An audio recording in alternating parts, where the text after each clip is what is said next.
Hi, Jonas. Hey, man. How's it going, man? It's good to see you. Same here. So we're here to talk. Yeah. All right. You saw me acting like a jackass earlier, right? No. Really? No. Really? No. I've never seen you Okay. acting like jackass. I spent most of my career trying to pretend that my first inclination isn't to react to being embarrassed by being super goofy. I have a question for you, though. Okay. The first time we met, Yeah. I was talking about vegetarianism. Mm-hmm. And you said something that actually stuck with me. You said, if your accountability is only to yourself, that's when the most heinous of things happen. Mm-hmm. And then if your accountability moves slightly beyond that, Yeah. like your family and your friends and Right. everything, then you're marginally better, but Yeah. still a liability on some level, right? Yeah.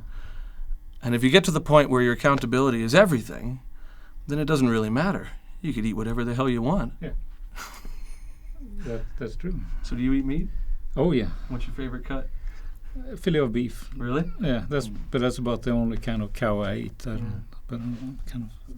You went to the market though the other day and said it kind of weirded you out because you saw the legs of. Yeah, when you see meat and being in this display in a way that you actually realize it's body parts, then it becomes kind of gory, and it's hard to eat. And I've been becoming more and more vegetarian over the last couple of years. Have you ever hunted or anything? No. Yeah. No, neither have I.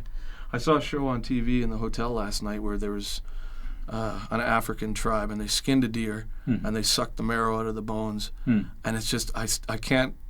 I love meat, man. I love it, but I just can't rationalize it. It still is like I figure if I can't rationalize actually doing that myself, it's like we're so separated from the reality of what we're eating. Saw the show recently called Food Incorporated that was interesting in that sense because that was the point they were trying to make. It's like food is marketed in such a way that it's presented as being something completely separate from the reality of it, right? Which is what it has become with all this packaged food and all this prepared food like fast food, everything. I have a friend, ex-girlfriend, who all of a sudden decided she was going to go and live with a Maasai in Africa. And she started a butchery in this village where she's living with her Maasai boyfriend. And she does all kinds of weird, she's like eating raw goat testicles and drinking blood and really, but it is like you say, in their life, like all of that is part of everything, like the killing of the animals, the eating of the animals, and it's not separated. They don't get it prepackaged and so they live with what they eat. It's hard to I find it hard to rationalize the suffering of it, though. You know what I mean? But I wonder if it's just all about suffering ultimately. Everything that we do, and so why should that be any different? Yeah, gradually, yeah. On a relative level, of course it is, and it is. It's funny you reminded me about that thing. I kind of didn't think about that for a long time. But you opened the question. But of course, the more you can integrate with what it is that you're dealing with and be part and responsible of it, the more you can do, and the more you can do without guilt. That's interesting too. But of course it's just what you say. I mean, it comes down to a simple example like that you said. I mean, if you can't kill the animal, should you really eat it? Well, I think it's interesting that it's the whole idea of accountability as well. I think it's it's a dual-edged sword because accountability. It's very easy to rationalize things, and think, okay, well, I'm accountable for this because I'm able to rationalize it in some way. Like, it's okay for me to do this, that, or the other thing because I've intellectualized it to the point where it's, it's just this abstraction as opposed to like the reality of it, right? But I think, least of all musically, but just life in general, it's like accountability for everything. Every moment, like specifically the ones in private, are ultimately what you're going to resonate with, And I think when you talk about how you're accountable for your surroundings, I think it's there's a lot of fear involved in recognizing that everything has repercussions, right? And it's a lot easier just to be like, okay, well, forget it. I'm going to hold my own, and if people come to the door, I've got a gun and all that sort of stuff, right? Well, yeah. I mean, if you bring that whole idea into music, there is actually a lot to talk about, a lot to consider these days, because a lot of people play music that they're not accountable for. Absolutely. That is just like a pastiche. It's just like a mask painted on, and they have no clue what it is actually that they are and what it's doing. Yeah, and the consequences. Mm-hmm. And the other thing about the fear of consequences is that we all have this sort of stupid idea in our head that we are immortal, we're going to live forever, and we're never going to get sick, and we never, this ascent to the peak of our lives is never going to turn around and go downwards again. Right. So that is, even if everybody knows that that's not the case, that is sort of what's in our minds. So consequences of our actions leads absolutely to all kinds of troubled stuff, and with music the same thing. And you gotta fearlessly go in that direction. Who are you, and what is it that you have to play musically? 100%. And when you say that, it reminds me of your friend that went to the Maasai, right? Yeah. That's how you pronounce it? Is it Maasai? Yeah. Right. I think that's interesting, because perhaps being so connected to death, right, through animals or the eating of it, and being connected to the blood and the marrow and all of that is like a reminder on some level, of that finite nature. Yeah. Okay, improvisation. We talked about this earlier as well. That's what I think is so interesting about improvisation as well, because every moment's a death, and you're accountable for every moment because there's no going back, right? And I think that's why I love echo so much, because it's like you have to live with it for 20 seconds. It's like, okay, well, what you do next has to react to what you just did. Like the whole idea, like the pedal tones, and just finding that sort of ether musically that you can sort of move around in, right? How do you consider time in music? Like when you think about time, 4/4 or whatever, I mean, is it a circle? How do you improvise within the framework of space? I have to connect with Bernard Russell on that issue, the philosopher. Is that no? I'm thinking of somebody else. Yeah. When we speak, for instance, short-term memory is extremely important, because if you don't remember every word that just preceded the word you're just hearing, nothing would make any kind of sense. And that is the same thing with music. As you play stuff, and it sort of links in with your echo idea there too. I mean, like you play something that will linger in people's consciousness as you continue to the next thing. So whatever you play after is kind of bore down upon of whatever it was that you just played, and you have to live with it in the same way. And of course, time is the structuring of those memories. Just like the timing of your sentences and the timing of your speech is. Now, it has become such a simplified notion for a lot of people that time is something that is metronomical, and it has to be grooving in a certain way. It has to be in time, right? Like which is all bullshit. It is, because we don't live like that. Heart rates go up and down. Everything fluctuates, and we can sometimes two human beings, kind of go together in a certain time, and then you drift apart time-wise. Be it walking, be it fucking, be it all kinds of things. So all that stuff is actually, you don't even have to deal with it, because it is one of the dimensions that we're dealing with in life. Just like. So do you technically forget about it then? Yeah, because yes, in a sense, because we do experience it whether we want or not. Mm-hmm. You know, and if you focus on it too much, then it becomes too stiff, too rigid, too. You know, it's interesting. It's like I find that when I am free to improvise in a way that speaks to me, whatever that moment ends up being, I find that it's usually different than when I'm with people. For, you know, obviously the vanity of it all for me, right? Like I'm so concerned about what people think while I'm playing that I often forget what just preceded it. Or I'm so aware of what's happening next that I'm not paying attention to what's going on now, and that's when I hit the clams, and, you know, there's like, it's always a semitone off, right? But I do like the idea of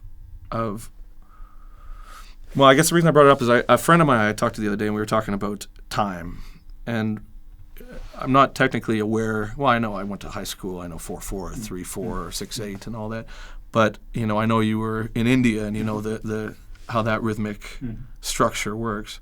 But I often feel like it's a circle, and wherever you put it, if you zoom in on it close enough, wherever you put that note, it's going to be on a line. You know what I mean? So if you're in this circle in some way, if you, like you say, if you forget about it, you can probably distrust yourself that you're going to play something that's appropriate for the moment. Yeah. As opposed to second guessing it in the way. This is me just trying to figure it out as we go, right? Because it's like, I know when it's intimidating. I remember when the first time we talked, you were doing the ticket, which I'm, you know, not aware of, right? But I guess it's just a way of articulating something.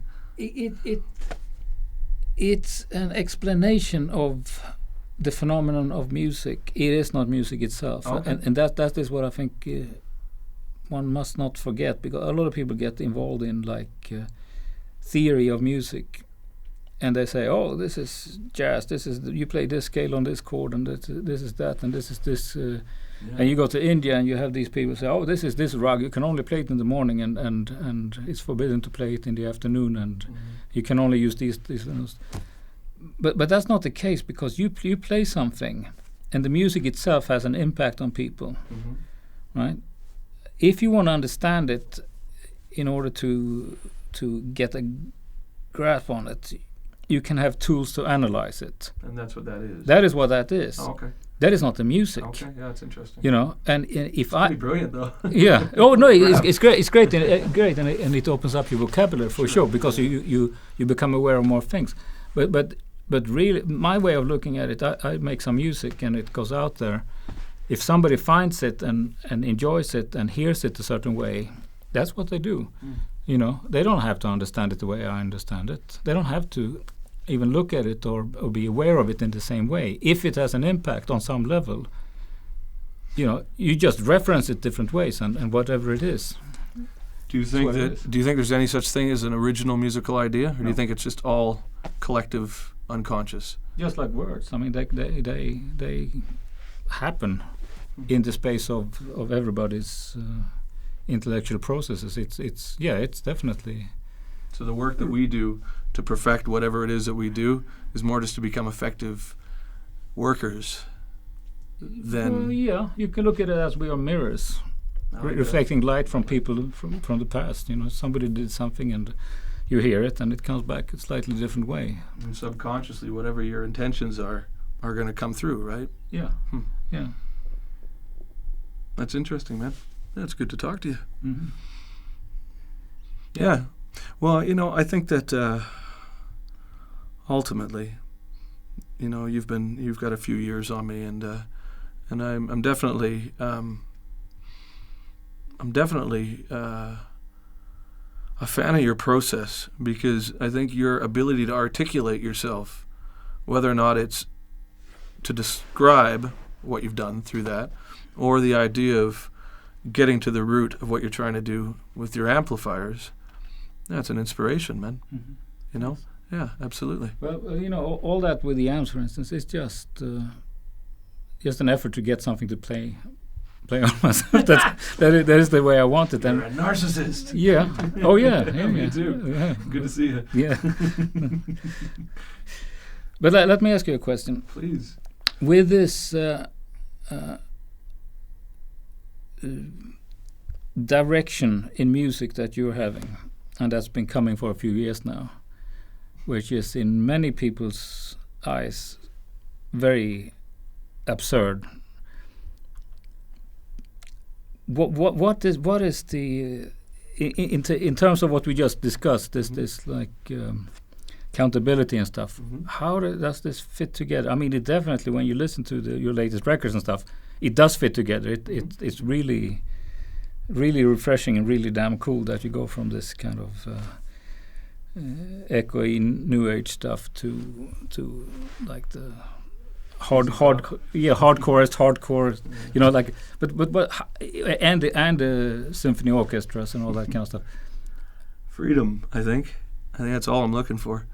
And I think it's like the parameters of heavy music have been so conservative and demand you to pay attention to those parameters just by the aesthetics of it and the scene, that for me, I mean, when I was younger, I definitely thought that if I played my cards right and I, didn't eat meat and, didn't hump everybody I met, that, at some point in my life I'd cascade towards enlightenment and it would all be good.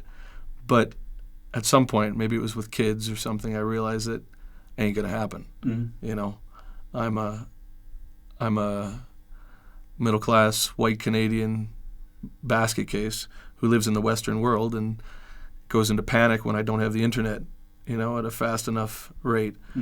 So I think beyond that, all I'm really looking for is freedom to be clear or absurd or articulate or heavy or funny or emotionally available or emotionally unavailable. But to me, and however trite this may be, it's all a metaphor for the bottom line. And the bottom line for me is that the points in my life when I've had spiritual experiences have been the defining moments in my life. And I'm not talking about religion, of course, just the sense of the infinite and our connection to it, and being, happy to be a tiny little chunk of it, doing whatever it is that I do and contributing whatever I do to a sea of bullshit, right? And for me, none of the music is important. It's just freedom. It's like, what do I want to do? Maybe it has a lot to do with the fact that emotionally, I have a hard time wearing it on my sleeve. It's always under a mask of absurdity, because I find that's a real, I don't know, it sort of takes people's guard down when you can, just kind of jerk around and be funny or whatever, or be stupid, right?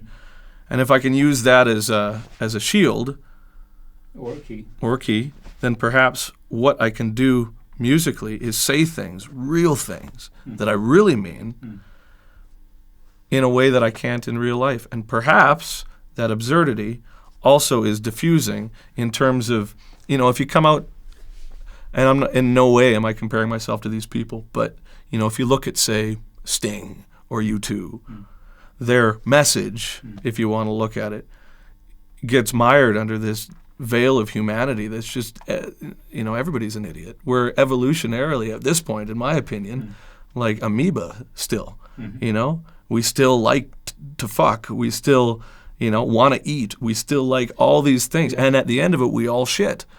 And so for me, it's like it's really hard for me to rationalize saying things of spiritual significance without going, fuck it. Like at the same time, here's something else on the side. Because really, at the end of the day, I think there's a difference between intelligence and emotional intelligence. And emotional intelligence is what keeps a family together and what keeps you mowing the lawn and what keeps you phoning your parents on their birthday. And those are the things that ultimately I think are of value. And all the music stuff and all the life stuff is just... Well, actually, there's an interesting side note there. Is I don't know if you're familiar with Gurdjieff. I'm not. Anyway, it was a Greek fellow in last century who who went to the East and made a school for Westerners, blah, blah, blah. He made some really good stuff, some really questionable stuff. But well, one thing he said was that our mind has different centers, and lots of them, but mainly it's intellectual, emotional, and instinctive.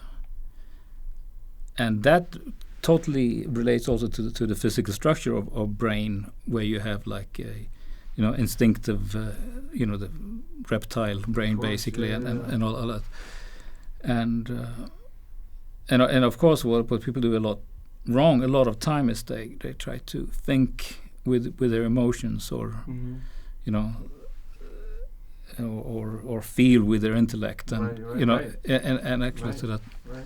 That could be the new Holy Trinity there, man. Well, I guess it is. The instinct, the intelligence, and the whatever the other one was, the third one. Yeah. but what is interesting, what I find very refreshing with what you're doing, is that you allow yourself to step out of the whole idea that I've had success, now I'm going to have to do the exact same thing over and over and over again and make lots of money. I appreciate that, man.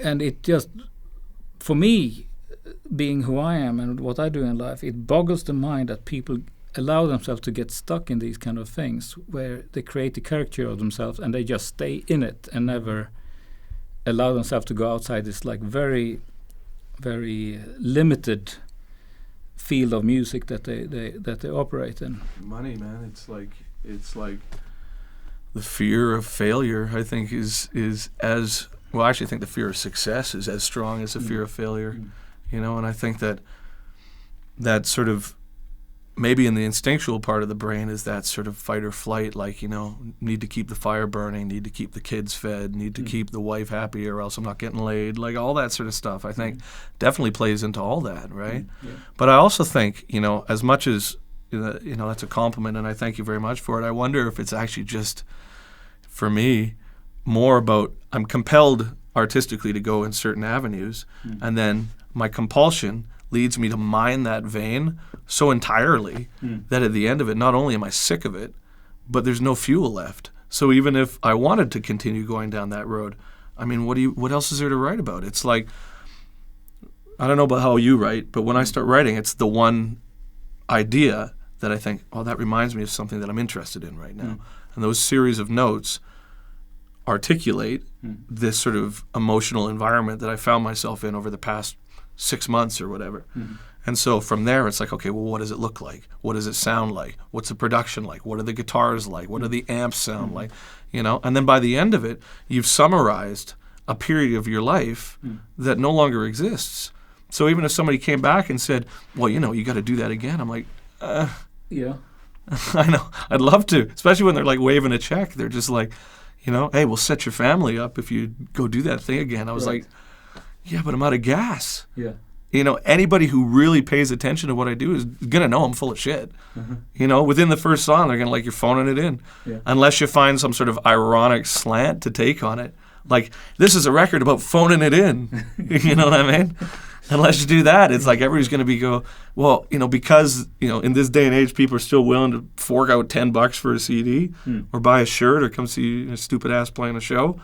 It's like they're the ones that keep you going, and they're also the ones that know when you're lying to them, right? So, you're kind of compelled to do what you are. Right. What happened to me many years ago when I was touring a lot and doing my own bands and stuff, I found myself living the same Groundhog Day, basically. So every day, get up on the van, get to the next place, play the same show, same songs, same way, same solos, and I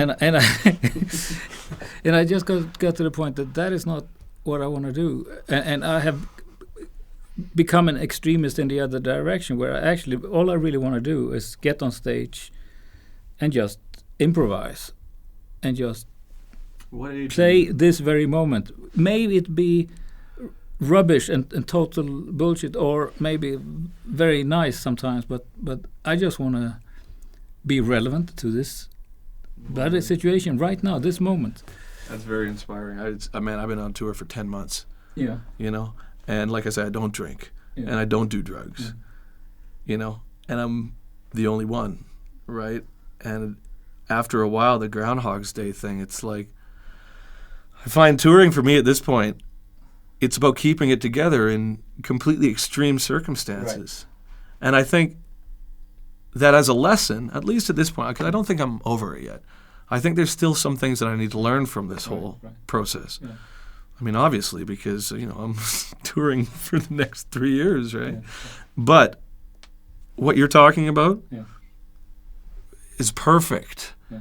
I mean, God, somebody said to me the other day, they're like, what compels you to keep touring? Yeah. And I'm like, fear of the bottom falling out on all of it. I mean, I love being able to be free musically. Yeah. But to afford that freedom, it puts you in a different type of prison, right? One that, like, in this day and age of where the music industry stands, I am not forced. I've always got an option. But I'm put in a position that in order to facilitate that part, which I do enjoy, I'm on tour and I'm promoting and I'm selling and I'm visual in a way that I'm just not supremely comfortable being, right? But maybe that's the lesson. What are you doing musically now? Because you were doing, you went to India and you do all that stuff, and you were doing the stuff with Matthias, right? Yeah, I still have this record I'm working on with Matthias that's been going on for a long time, and I have a duet record I'm doing with Selva Ganesh, this Indian percussionist. I'm reworking an old solo bass record. But in the midst of that, I'm really trying to reinvent my playing in a sense, and really working towards the being able to do these kind of improvisations in a way so that they sound like music. A constant stream of music. Yeah, and really music that makes sense when you listen to it. Not only like public masturbation. Like I started out I started doing solo stuff 30 years ago, really long time before anybody else. And in the time, over the years, like more and more people have gotten into this, and there are a lot of people now doing like this kind of solo bass or solo whatever. And it just does not make sense what people are doing. And for me, I do not want to be that. I don't want to be the self-indulgent idiot who's up on stage just trying to impress people. I want to go on and actually really hit music. We talked earlier about the role that drums take. I love bass. I think if I was to choose my favorite instrument, or at least the one that I think plays the biggest role, it would be the bass, because not only is it the foundation, but it's the silent producer. I love the power of it. Yeah. So, but when I play bass, because I play bass on the majority of my records, and the role it plays in my mind is simple. I like it in a way that I don't know if I'd be able to improvise on the bass. What role does the bass guitar play for you? Not in general music terms, but for you. I'm interested in that. It's my voice, my adopted voice in music, and it has a certain range. And that range and that the sound it has lends itself to certain musical expression. And I think that people easily forget that any instrument you play is a voice. And once you start to stretch it over too many octaves, you don't have that organic voice anymore. It just becomes like a circus, because you're going up there and down there, and it's not, it's not understandable as one voice. So you gotta keep it within that. And when you play solo, of course, you need to incorporate, melodic presentation or things that people can latch on to in terms of